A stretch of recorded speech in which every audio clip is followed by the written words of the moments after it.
Welcome to the Successful Nonprofits Bonus Break. I'm your host, Dolph Goldenberg. The bonus break is a short episode you can listen to while taking a coffee break and get the added bonus of making you and your nonprofit more successful. Produced as a companion to our longer Successful Nonprofits podcast, the bonus break covers all of the topics you care most about: professional development, fundraising, governance, board relations, marketing, tech, and more. Today's bonus break is the third installment of a multi-part series about strategic planning. This series is based on a lunch and learn that I presented last month, and I'm breaking the lunchtime presentation into 8 or 10 bonus break-sized podcasts. Up to this point, I've been saying 7 or 8, but as we go along, it's pretty clear that this is going to get broken up into slightly easier to bite-sized chunks. The last episode included a deep dive into your environmental scan. It shares how to collect essential financial, programmatic, and fundraising data trends, as well as how to obtain rich anecdotal feedback from 60 to 80 of your key stakeholders.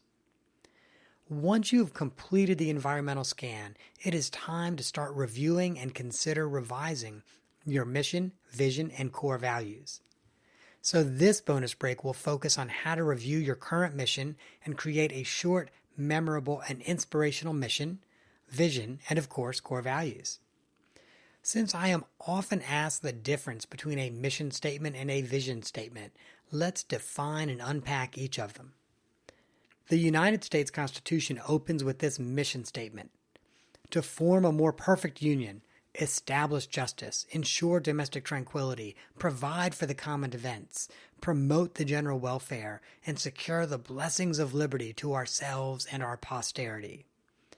Now, our forebears were a bit wordy back then, but that very first sentence of this amazing document sets out the reasons why the document itself exists. As the first sentence of the Constitution's preamble, it is the framers' intent that everything else in the Constitution is supposed to support this mission statement. Now, a quick digression. I also think that our founding fathers sorely missed the mark on the entire mission statement when they agreed to the Three-Fifths Compromise, the 1808 Agreement, and only giving voting rights to white men.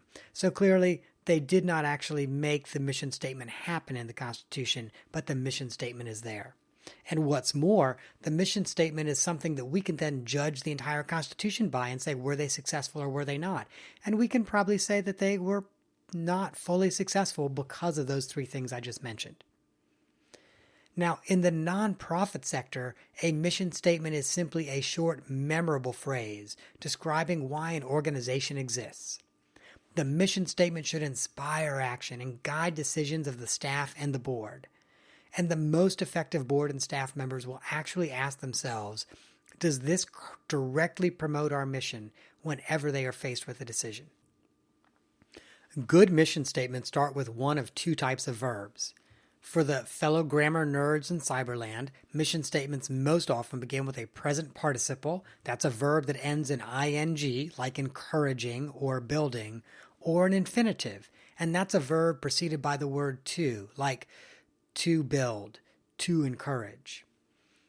The best mission statements are incredibly short, most often just 10 words or less. And when I facilitate strategic planning, I challenge the workgroup to develop a proposed mission statement in 10 words or less. At first, workgroup members are skeptical, and they just cannot believe that they will be able to encapsulate a mission in so few words. Now, this is especially true for organizations with long mission statements that are essentially 1 or 2 full paragraphs. So to help the most skeptical people understand the power of a short, memorable mission statement, I will typically share about a dozen short missions that inspire action and guide decisions. Now, I'm not going to list them all here on the podcast, but let me point out a few of them. So there's the Humane Society, celebrating animals, confronting cruelty. Only 4 words, you get what they do. There's Children's Healthcare of Atlanta, to make kids better today and healthier tomorrow. That is 8 words. You now know why Children's Healthcare of Atlanta exists. How about the Wounded Warrior Project? To honor and empower wounded warriors. That is 6 words total, and without a doubt, you fully understand what they're planning on doing. And then finally, the National Wildlife Federation, inspiring Americans to protect wildlife for our children's future. That's 9 words. So I've posted all 12 examples of powerful but short mission statements at the Successful Nonprofits blog, and you will notice that all but one begin with the word to or an infinitive verb. Now that we have fully reviewed the definition and purpose of mission statements, let's spend some time on vision statements. The vision statement is also a short, memorable phrase, but it outlines the desired long-term impact instead of the reason for existence. Vision statements often describe the world or the city or the region in which the organization has achieved its mission. And for this reason, I have often felt that effective mission statements can almost always start the same as a movie trailer. In a world where no child is hungry. That's a vision statement. And I almost always challenge the work group to propose a vision statement, once again, you guessed it, that is 10 words or less. Now, with the mission statement challenge, I also provide about a dozen examples of short and pithy vision statements.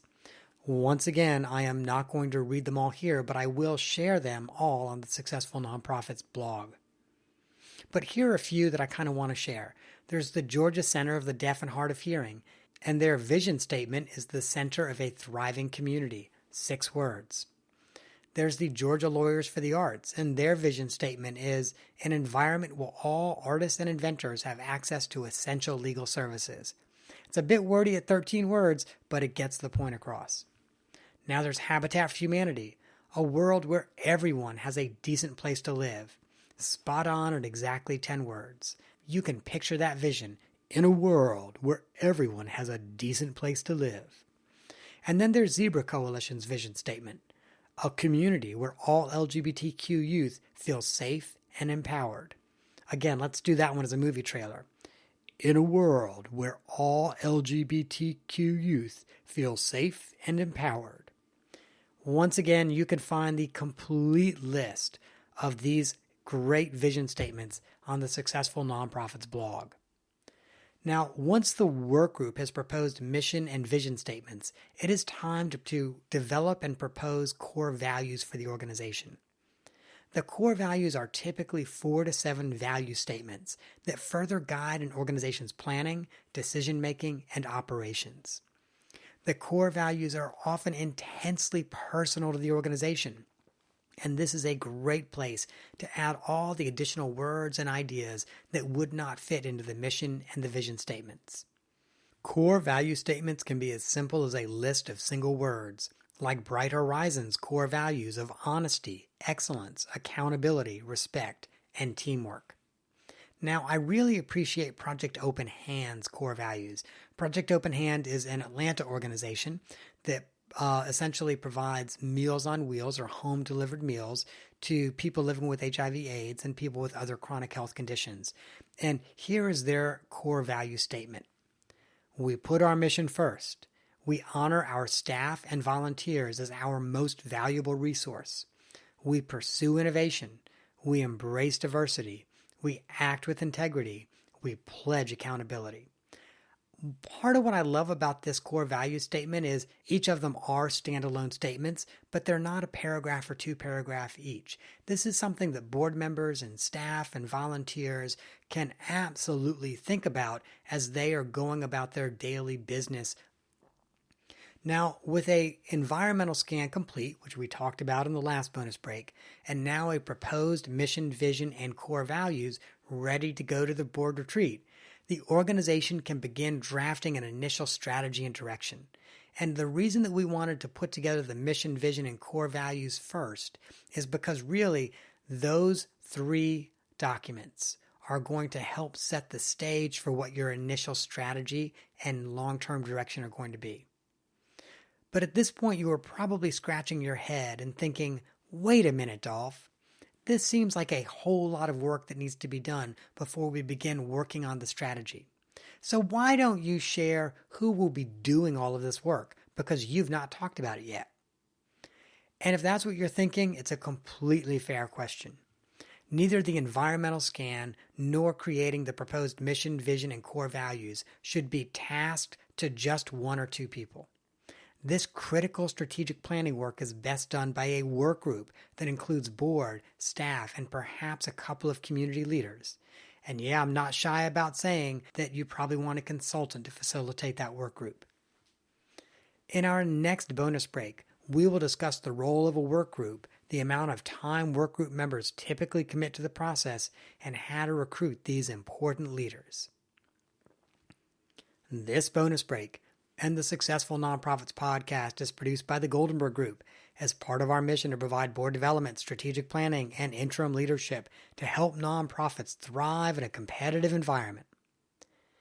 Be sure to visit our podcast website at successfulnonprofits.com or find me, Dolph Goldenberg, at successfulnonprofits.com, goldenberggroup.com, on Facebook, LinkedIn, or Twitter. And if you think your organization is ready to begin strategic planning, then reach out to me. I am currently booking new engagements for the spring, so this is a great time to get on my consulting calendar. Thanks for joining us for this bonus break, and I hope you have gained some insight that will help your nonprofit thrive in a competitive environment. I am not an accountant or attorney, and neither I nor the Goldenberg Group provide tax, legal, or accounting advice. This material has been provided for informational purposes only, is not intended to provide, and should not be relied on for tax, legal, or accounting advice. Always consult a qualified, licensed professional about such matters.